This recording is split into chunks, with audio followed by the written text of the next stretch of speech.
Êtes-vous prêt à rêver de Manderley avec moi? Pour ce deuxième arrêt du mois de novembre gothiquement décalé, poussons la porte d'un manoir anglais made in Hollywood et intéressons-nous de très près à la féminité toxique du très vénéneux Rebecca de 1940, réalisé par Sir Alfred Hitchcock.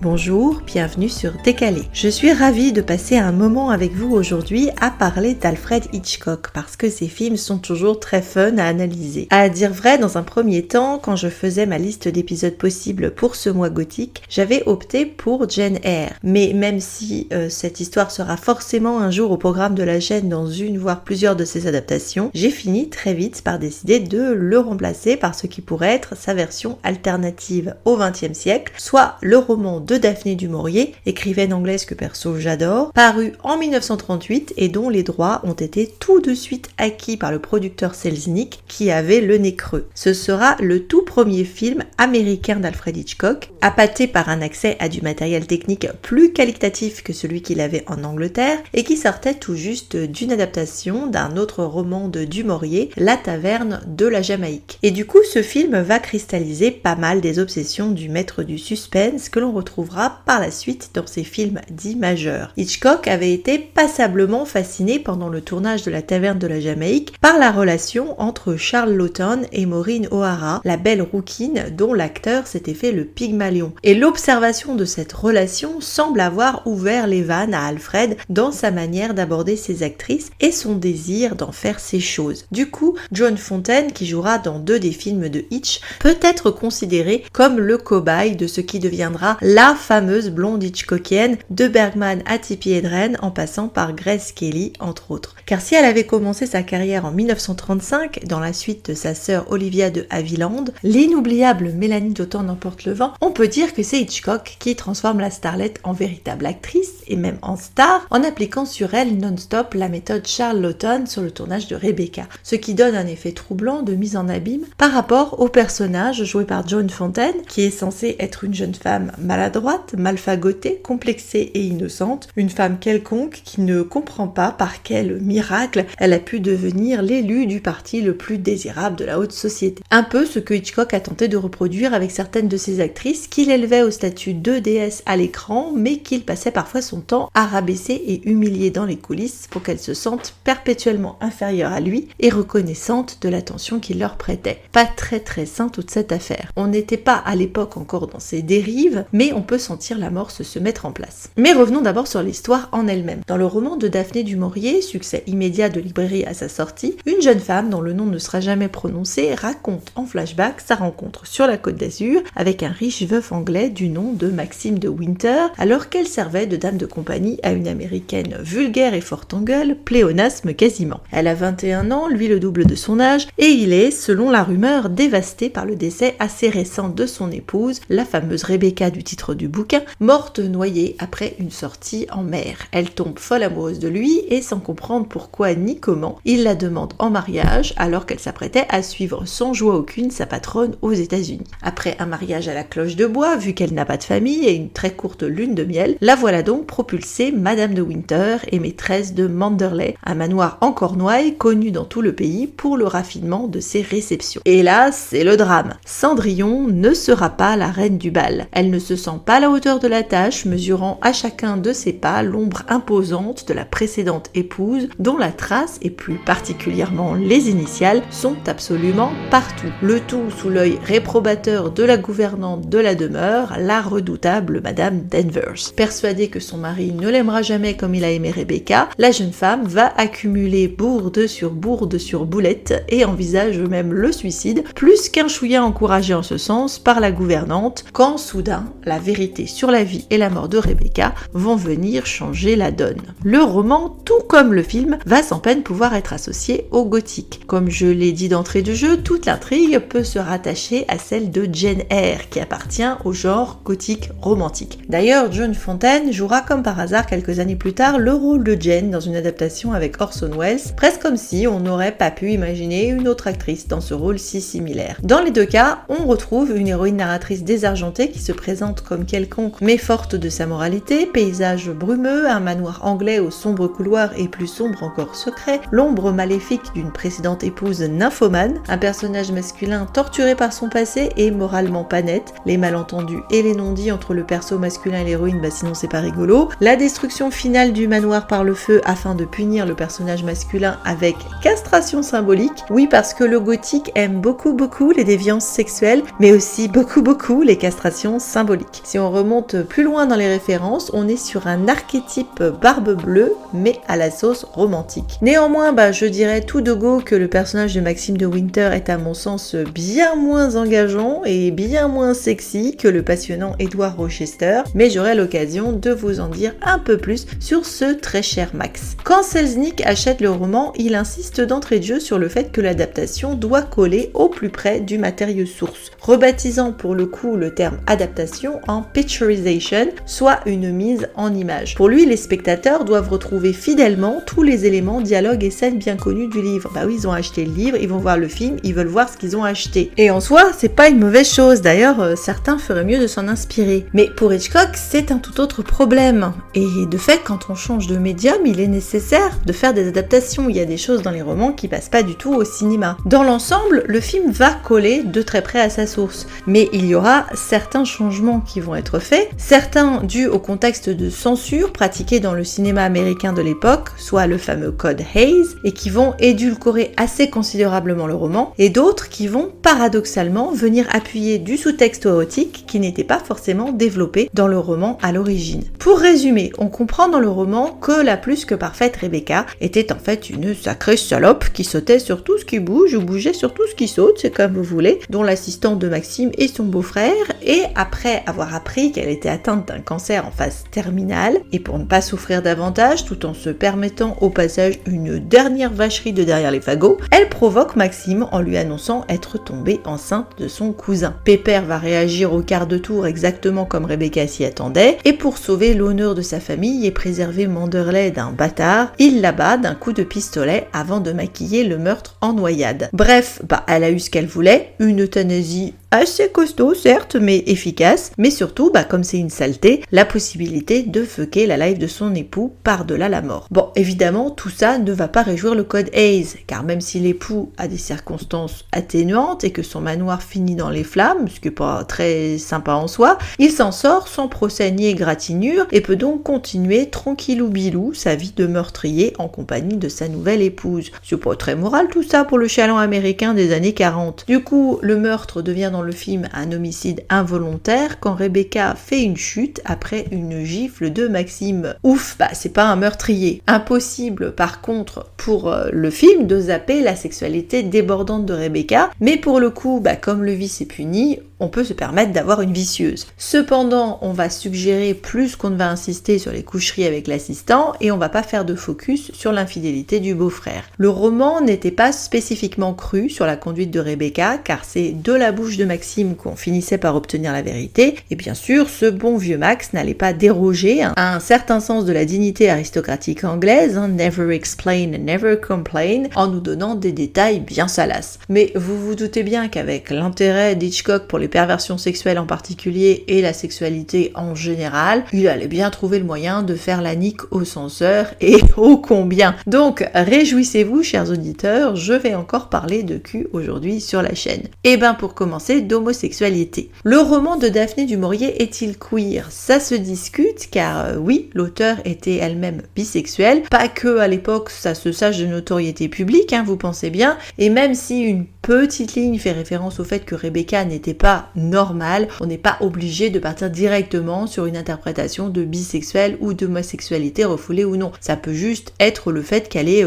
complètement nympho en fait. Par contre, la manière dont Madame Danvers est très attachée de manière obsessionnelle à sa patronne suggérerait bien une homosexualité latente ou avérée, et puis c'est une possibilité dans laquelle Hitchcock s'est engouffré, non sans une certaine délectation, mais sans que l'actrice qui interprète le personnage, l'Australienne australienne Judith Anderson n'en ait conscience, comme elle l'affirmera plus tard, quand on lui posera la question de savoir si elle l'avait joué comme ça ou pas. Réponse, ou pas. Le film va employer 2 fois dans le dialogue le terme queer, alors qu'il est complètement absent du texte original. Ce terme signifie étrange et bizarre, mais il est évidemment bien connu des adeptes du jargon LGBTQ, sauf qu'il est utilisé depuis la fin du 19e siècle, exclusivement à l'origine pour parler d'homosexualité et non pour évoquer une quelconque non-binarité, un choix de se faire des cheveux de toutes les couleurs et de se mettre un anneau dans le nez. Est-ce que Rebecca était lesbienne ou bi ? Pour Hitchcock, je pense qu'elle était probablement bisexuelle, alors que il ne fait pas de doute que Madame Danvers est lesbienne. Quand la gouvernante clame que pour Rebecca, les hommes étaient des jouets et qu'elle n'en aimait aucun, c'est difficile d'affirmer si c'est la réalité ou si c'est une projection de la part de Madame Danvers qui souhaite, de manière posthume, se réapproprier Rebecca, dire qu'elle n'était qu'à elle, parce qu'elle n'était justement jamais complètement à elle de son vivant. La scène la plus célèbre du film est une réécriture de la part d'Hitchcock de la confrontation entre Madame Danvers et la narratrice dans la chambre à coucher de Rebecca. Si dans le roman, la narratrice va bien toucher les effets personnels de la première épouse, cela n'a absolument rien à voir avec ce que va en faire le réalisateur. Dans le roman, Madame Danvers arrive juste après le moment où la narratrice a touché la chemise de nuit en satin. Mais dans le film, c'est Madame Danvers qui va faire à l'héroïne la visite guidée de la garde-robe de Rebecca avec une insistance toute particulière sur le sensuel et l'érotisme. La fourrure qui va venir caresser le visage de l'héroïne, c'est tout un programme, le tiroir à lingerie et la fameuse chemise de nuit qui, de chemise de nuit en satin, devient un objet absolument indécent tout en transparence que Madame Danvers va exhiber à l'héroïne qui est très gênée par tout ça. Et bizarrement, ça passe la censure. C'est un tour de maître car c'est comme si le réalisateur nous exhibait la sensualité de Rebecca, de son corps dévoilé par des jeux d'ombre d'une Vénus nue à la fourrure, sans qu'elle ne soit jamais présente autrement à l'écran que par notre imagination qui est sans limite pour certains et certaines petits coquins. Le corps de Rebecca, c'est ce qui nous est sans cesse offert et refusé. On ne parle que de sa beauté, sa sensualité, sa sexualité, l'impact qu'elle avait sur tous, hommes, femmes et même chiens, mais on ne la voit absolument jamais et même pas en portrait ou en photo. Oui, parce que le portrait dans la galerie, c'est pas Rebecca, c'est juste un portrait dont elle s'est inspirée pour se déguiser. Et tout ça, c'est le comble de l'érotisme, c'est-à-dire le jeu entre dévoilé et caché, ce qu'on montre, ce qu'on révèle, ce qu'on suggère, ce qu'on souligne, et puis ce qu'on refuse. Rebecca, c'est le corps perpétuellement escamoté, l'Arlésienne parfaite de l'histoire. Elle est omniprésente, mais elle nous échappe toujours. Elle se fait désirer. Rebecca étant par sa promiscuité une incarnation de la sexualité, d'un désir sexuel débordant et donc gênant pour la société, elle devient une parfaite métaphore pour la manière dont la censure américaine, et plus spécifiquement le code Hays, cherche à escamoter la sexualité à l'écran. Pensez à tous ces films et ces séries américaines où les couples mariés dorment dans des lits jumeaux au lieu d'un lit conjugal. Et donc, à la manière dont les réalisateurs vont chercher à contourner ce code pour nous donner à bouffer. Il y a des relectures et des réappropriations par les critiques LGBTQ de Rebecca. Et je pense par exemple au documentaire absolument formidable qui s'appelle The Celluloid Closet, qui parle de la manière dont l'homosexualité a été représentée très longtemps à Hollywood, malheureusement pas toujours sur des personnages positifs. Souvent, malheureusement, les homosexuels étaient les méchants de l'histoire. Et d'ailleurs, souvent les personnages les plus marquants et les plus intéressants. Tout comme Bertha Mason, première épouse de Rochester, a bénéficié de tentatives de réappropriation par les féministes en tant que victime du patriarcat, considérée comme folle et punie parce qu'elle avait une sexualité trop libre pour son époque, Madame Danvers et Rebecca, pour des critiques LGBT, ont été écrites comme les méchantes de l'histoire parce qu'elles échappent au diktat du patriarcat. Il fallait les abattre parce qu'elles ne se conforment pas à la vision que la société patriarcale a des femmes, parce qu'elles sont hors normes. Elles deviennent des héroïnes queer parce qu'elles foutent le feu, comme Bertha Mason d'ailleurs, à la maison du maître ou du père, parce qu'elles déterminent leur sexualité, leur propre fin et leur propre destin, parce qu'elles méprisent et se moquent des hommes, parce qu'elles rétablissent une justice qui leur est refusée par l'autorité patriarcale qui les a bafouées et brimées, dans les contraintes d'un mariage, une impossibilité sociétale d'une indépendance financière, l'effacement du nom, l'enfermement, le contrôle de la sexualité, violence conjugale, et dans le cas de Rebecca en plus, un féminicide quand même. On peut parler d'un désir de justice dans le geste pyromane de Madame Danvers, qui ne va pas faire après tout d'autres victimes qu'elle-même dans l'incendie de Manderley, tout en punissant Maxime d'avoir tué Rebecca. Comme pour Bertha Mason avec Jenner, on peut même articuler les deux Madame de Winter comme se faisant pendant, comme étant les deux faces d'un même personnage. D'une part, la jeune femme modèle effacée et pure que souhaiterait le patriarcat, et de l'autre, son subconscient débridé et rebelle. Des antithèses ou les deux faces de la médaille, le yin et le yang. Dans le cas des deux Madame de Winter, ça n'est pas idiot, car la première a une identité omniprésente, son nom, sa signature, sa description physique, mais n'a jamais la parole. Tout ce qu'on sait d'elle nous est rapporté par d'autres. Finalement, on ne saura jamais ce qu'elle pensait, voulait, qui elle était vraiment. La deuxième, par contre, n'a aucune identité. On ne sait pas vraiment à quoi elle ressemble, à part ses cheveux raides, et elle n'a pas de prénom. Mais par contre, elle a une voix. Donc on a une femme privée de voix, et une femme privée d'identité, et les deux vont se compléter parfaitement. Néanmoins, je pense que le film, et dans une certaine mesure le roman également, est moins un brûlot féministe qu'une représentation sans équivoque de la féminité toxique et de ses ravages, non seulement sur la société, que sur les hommes autour d'elle. La narratrice de l'histoire est paradoxalement une page blanche, une toute jeune fille que le film présente très clairement comme une petite fille, et qui est traitée comme telle,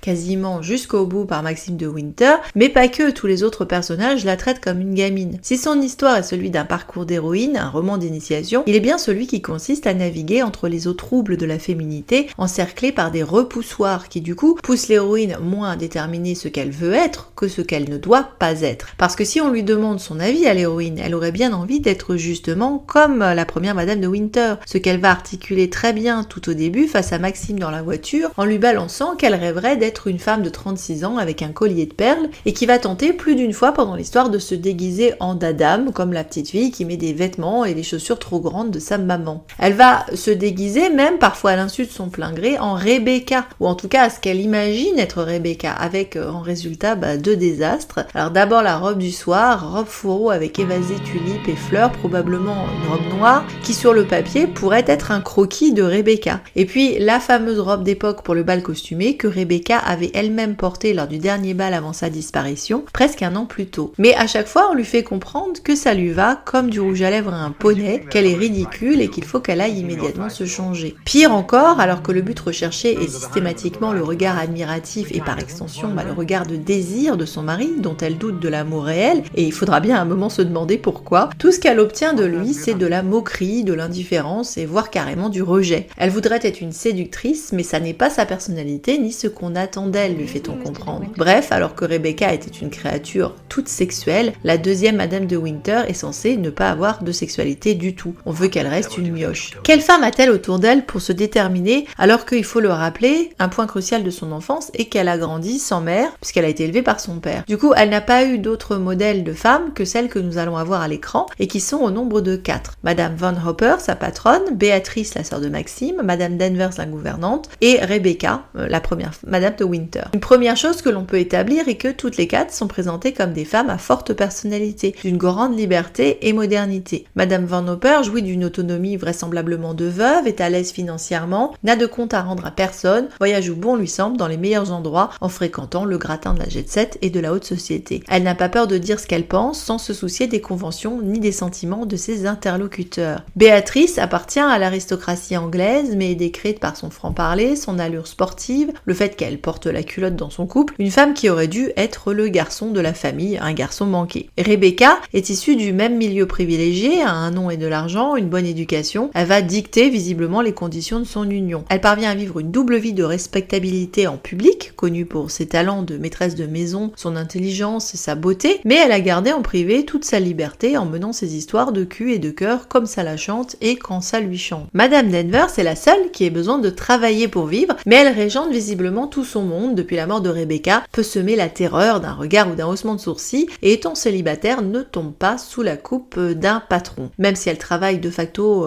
pour Maxime, c'est une femme sans homme ni maître. Que des icônes féministes donc, sauf que elles sont toutes présentées de manière relativement négative. Madame Van Hopper est vulgaire et c'est une emmerdeuse, le comble étant le moment où elle écrase son mégot de cigarette dans un pot de crème de luxe. Sa personnalité est abrasive, motivée simplement par l'argent et le prestige social, elle manque de cœur et écrase pas que les mégots de cigarette, tout son monde également. Elle est de plus tellement stupide qu'elle n'a pas conscience que les autres la fuient comme la peste, comme dans l'anecdote du poète qu'elle croit amoureux d'elle parce qu'il se sauve dès qu'il la voit arriver. Rebecca, elle, c'est le vice incarné, une femme anormale, incapable d'aimer, nous apprendrons plus tard, capable de cruauté mentale sur les plus faibles, comme Ben l'idiot du village, même si je ne pense pas qu'elle se soit tapé celui-là. Un poison dont la boucle finale de l'initiale R évoque la queue du scorpion prêt à vous piquer, la femme fatale rivale par excellence, manipulatrice, machiavélique jusque dans son plan de suicide qui entraînerait son mari à sa perte et dont les coups vont porter au-delà de la tombe. Une femme qui, ironiquement, finit rongée de l'intérieur par le cancer alors qu'elle en est un elle-même dans le monde idéal ou idéalisé de Manderley, une pourriture. Cela vaut de même pour Madame Danvers, la pyromane, et sa passion maladive et malsaine pour Rebecca, un amour monomaniaque, la manière dont elle se manifeste dans la maison tel un fantôme, une statue du commandeur dans sa robe noire et son attitude rigide, avec son chignon impeccablement tiré à 4 épingles, son balai dans le cul et sa moue dédaigneuse. Une araignée au cœur de la toile, prête à prendre au piège l'héroïne, notamment dans son apparition derrière les voilages de la chambre de Rebecca, une silhouette menaçante qui, je le pense, va inspirer plus tard la scène emblématique du meurtre dans la douche de Psychose. Le chignon, le voile, la victime innocente, tout y est, et Dieu sait si le film Psychose est un film sur les dégâts de la féminité toxique sur une psyché masculine fragile. Et Béatrice, me direz-vous, que peut-on reprocher à cette brave femme qui est après tout assez sympathique et apporte un peu de comédie dans cette histoire? Eh ben, il faut se tourner vers le mari, un brave type, mais il est facile de voir que Béatrice domine le couple, même si c'est présenté de manière humoristique. Lors du bal costumé, elle est en Valkyrie et son rôle est parfaitement crédible, mais lui est en homme fort, ce qui prête à la rigolade, et que son accessoire d'haltérophilie est en carton-pâte. Il aimerait incarner la virilité, mais c'est râpé. Comme tous les hommes de l'histoire, hormis peut-être Jacques Favel joué par le toujours parfait George Sanders dans son cynisme dégoulinant, le beau-frère est présenté comme faible, dirigé par les gonzesses, voire carrément émasculé. Et oui, parce que non seulement les personnalités de ces bonnes femmes, encore une fois, avec beaucoup de réserve pour le cas de Béatrice, présentent des côtés déplaisants, parce qu'elles auraient des comportements et des attitudes normalement attribués aux hommes,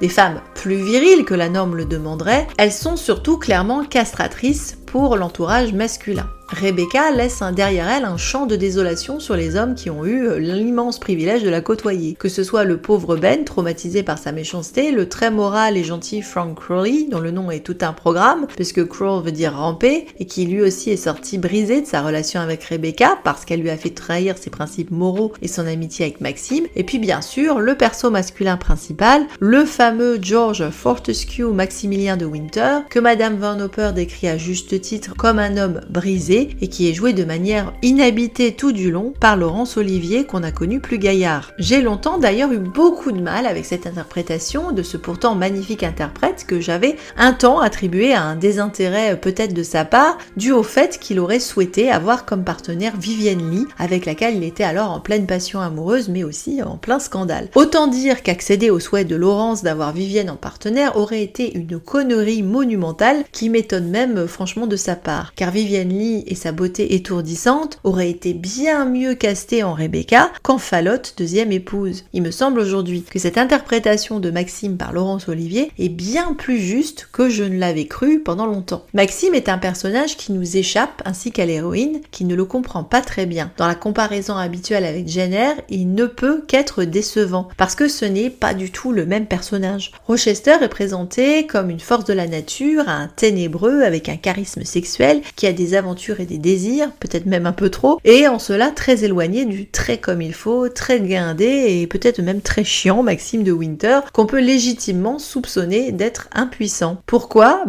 Parce que je vous le dis et que toutes les indications sont là. À commencer par son nom, qui est radicalement à l'opposé de la piquante et très sexuelle, elle, Rebecca. J'ai parlé de l'initiale de Rebecca et de sa petite pointe agressive, quasi phallique, là où l'initiale de Maxime est un M arrondi, plus féminin, le M de moment. Rebecca laisse partout sa marque, même morte là où Maxime est perpétuellement un homme fuyant et absent. Rebecca a la plus grande chambre de la maison. C'est la dominante, elle est associée avec des éléments puissants et considérée comme destructeurs. La mère au début, qui a un élément féminin, mais le vrai élément qui la caractérisera sera bien plutôt de l'ordre du feu, de ce qui ronge, de ce qui brûle. Donc c'est plutôt Maxime l'élément aquatique, fuyant, au secret profond, qui va utiliser l'eau pour dissimuler son meurtre. D'ailleurs, dans le film, et non dans le roman, c'est sur une falaise de bord de mer que les deux persos se rencontrent. Dans Maxime, il est bien associé à la flotte, alors que Rebecca est le feu du désir et de la vengeance. De plus, le nom de famille de Maxime, Winter, soit l'hiver,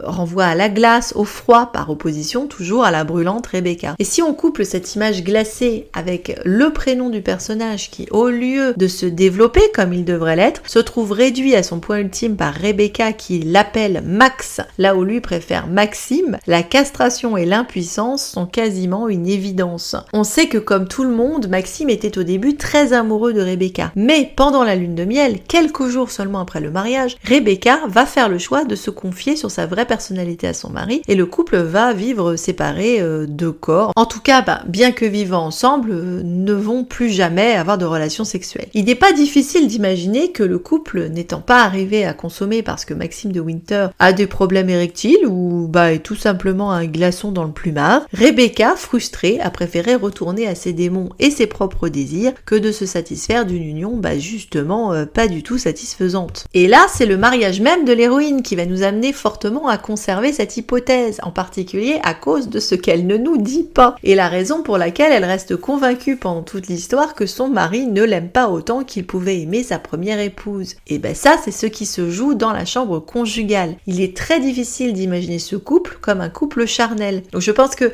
des adaptations ultérieures qui montrent le couple en train de niquer, c'est une erreur. Tout dans le comportement de Maxime est de traiter l'héroïne comme une charmante petite fille et pas comme une femme avec laquelle il a des rapports intimes ou une femme qu'il désire physiquement. Comme quand elle lui dit vouloir être une femme de 36 ans et qu'il veut lui faire jurer de ne jamais avoir cet âge-là, ce qui paraît complètement con s'il envisage de faire sa vie avec elle. Comment est-ce qu'elle va pouvoir rester la petite jeune fille qu'il voit en elle si elle devient son épouse? De la demande en mariage où il n'est pas question d'amour à leur vie à deux, qu'on ne voit pas débordante de tendresse ou de passion dans le film, on peine à les imaginer avoir une vie sexuelle. Qu'elle soit amoureuse de lui, ça ne fait aucun doute, mais quant à lui, on n'en sait rien. Il est pas très démonstratif. Et peut-être la raison pour laquelle elle pense ne pas répondre à ses attentes est peut-être parce que justement, il ne se passe rien dans la chambre à coucher. Inexpérimentée et complexée comme elle est, il est normal qu'elle en rejette la faute sur elle-même, dans le même temps où elle est persuadée qu'il avait une vie intime normale avec sa très séduisante épouse. Elle va pas penser qu'il est impuissant, elle va juste penser qu'il ne la désire pas. Comment n'aurait-il pas pu désirer Rebecca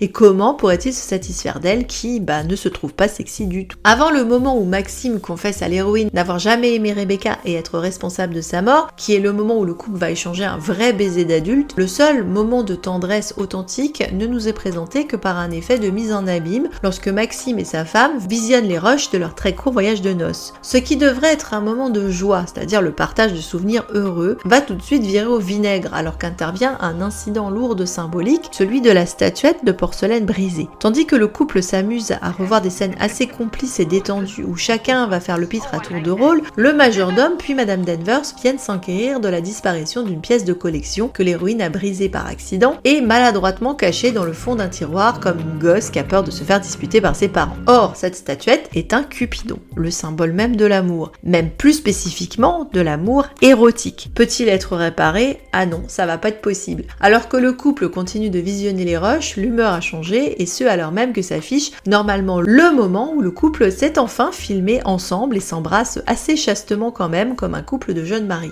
Mais c'est le moment aussi où Maxime exprime ses doutes sur leur capacité à pouvoir jamais être heureux, le moment où il avance le fait que leur mariage est voué à l'échec. Bref, c'est pas la joie. Si on sait dans le roman que Rebecca était stérile, on peut s'avancer sans trop de risques sur le fait que Maxime étant impuissant, le nouveau couple va rester lui aussi sans enfant. Si Jane Eyre se terminait sur une punition et une castration symbolique de Rochester par la perte d'une main, de la vue et de son manoir, Charlotte Brontë lui accorde cependant une rédemption et le pardon, puisque en se montrant repentant et bon époux, il finit par retrouver non seulement la vue, mais a le droit d'avoir un enfant. La castration, elle n'est que symbolique, car on n'a pas fait quick à Rochester, il n'est pas privé de toute sa virilité, juste de ses aspects les plus toxiques. Il doit seulement payer pour ses erreurs. Maxime, quant à lui, était vraisemblablement déjà déficient à la base et le restera. Là où le couple de Jane Eyre paraît apaisé et ouvert sur l'avenir à la fin, le film ne nous laisse que la dernière image de Rebecca enfin rendue aux flammes comme une sorcière brûlée en place de grève. Selznick avait souhaité une fin où la fumée de Manderley formerait un dernier air dans le ciel, un triomphe en quelque sorte pour Rebecca, ce que Hitchcock avait refusé fermement et donc moins présenté comme un triomphe qu'une défaite ultime. Cependant, cela ne nous dit pas si le couple sera heureux alors qu'il voit Manderley partir en fumée et que le roman nous les présente finalement comme toujours hantés par le passé et donc par Rebecca et condamnés à un exil doré certes, mais un exil tout de même. Pas vraiment de quoi triompher en fin de compte. Le film d'Hitchcock essaie donc de rétablir l'ordre moral en brûlant les deux sorcières, Madame Danvers qui bien qu'ayant allumé elle-même l'incendie incendie est montrée paniquant au milieu des flammes et non triomphante, comme renvoyée à l'enfer auquel elle appartient, mais aussi Rebecca, enfin anéantie, une image qui renvoie à un moment du roman non présenté dans le film, où justement la narratrice va découper l'autographe de Rebecca sur un message qu'elle avait laissé à Maxime dans un livre et jette le papier dans la cheminée pour le regarder brûler. Le film se conclut sur la perte de l'innocence de l'héroïne, la manière dont elle va faire preuve de sang-froid et de maturité quand son mari se trouve accusé de meurtre, et l'élimination des créatures déviantes et toxiques, y compris Favel qui n'était pas impuissant mais qui par son manque d'argent n'en était pas moins une créature faible, dépendant comme les autres de Rebecca. Concernant la féminité toxique, il y aurait pas mal de choses à dire aussi sur les relations pour le moins complexes qu'entretenait l'interprète de ce film, John Fontaine, avec sa sœur Olivia. Une jalousie réciproque dont John parlera dans sa biographie, là où Olivia s'est par contre contentée de dire que les souvenirs divergeaient. Joan la cadette se fera un plaisir de damer le pion à sa trop célèbre sœur en étant la première à remporter l'Oscar de la meilleure actrice. Néanmoins, si elle n'en était pas à s'étriper en public, heureusement il n'y avait pas les réseaux sociaux à l'époque, l'animosité des sœurs Haviland était tellement connue qu'Hitchcock, jamais le dernier à vouloir jouer les sadiques, avait envisagé de faire venir Olivia sur le plateau pour faire une apparition surprise pendant le film, juste pour voir, avait-il dit, la tête que ferait Joan à voir l'aînée qu'elle détestait autant. Bonjour l'ambiance. Encore une fois, le gothique, ce n'est donc pas seulement des perruques noires et des gens qui font la gueule. Le genre du film noir dont Hitchcock est incontestablement un maître est souvent empreint du gothique. Et je ne me suis pas étendue du tout ici sur le langage de la caméra, qui est un point pourtant important, notamment dans la manière dont le film finit par associer la caméra et Rebecca, faisant d'elle ironiquement la focalisation du film, là où toute l'autorité dans le roman reposait principalement sur la voix de la narratrice. Si le début adopte bien le point de vue de la narratrice, avec la voix de l'héroïne en voix off reprenant les premières pages du roman, à partir du moment où elle apparaît à l'écran, l'héroïne n'est plus, par définition, un auteur. Et alors que Madame Danvers va s'interroger sur la possibilité que les morts reviennent parfois regarder les vivants, dans la scène où Maxime raconte le meurtre de Rebecca, les déplacements de la caméra finissent par se confondre avec ceux de la défunte. L'œil se déplace sur une scène vide, comme si la caméra avait seule le pouvoir de redonner vie à Rebecca, et donc par glissement, devenait Rebecca elle-même. L'œil de la caméra qui regarde les autres acteurs, c'est un peu l'œil de Rebecca qui vient regarder les vivants. Quant à Hitch et le gothique, l'histoire ne date pas de Rebecca, puisqu'on en trouve des traces dans ses films période anglaise, ne serait-ce que dans la fameuse taverne de la Jamaïque, mais on pourra également reparler de gothique dans Soupçon, qui donnera l'Oscar à John Fontaine, Les Enchaînés, Psychose bien sûr, ou Sueur froide, avec utilisation des thèmes, mais aussi des motifs récurrents dans le gothique, verticalité des lignes et architecture mise en lumière par les plongées et contre-plongées, et bien sûr l'utilisation du subconscient dans le recours au symbolisme. Merci encore à tous d'avoir suivi cet épisode, n'hésitez pas à me parler en commentaire de votre adaptation préférée de ce roman, car il y en a eu d'autres, dont une récente sur Netflix, ou pourquoi pas d'un film d'Alfred que vous aimeriez me voir analyser prochainement sur la chaîne. Il y en a beaucoup qui sont chers à mon cœur, donc ce sera pas dur de vous en proposer. Si cet épisode vous a plu, pensez à liker, partager, surtout vous abonner si vous venez de me découvrir, ou si ça fait déjà plusieurs fois que vous passez me voir en touriste, officialisons donc, et surtout à très bientôt pour la suite de ce mois gothiquement décalé.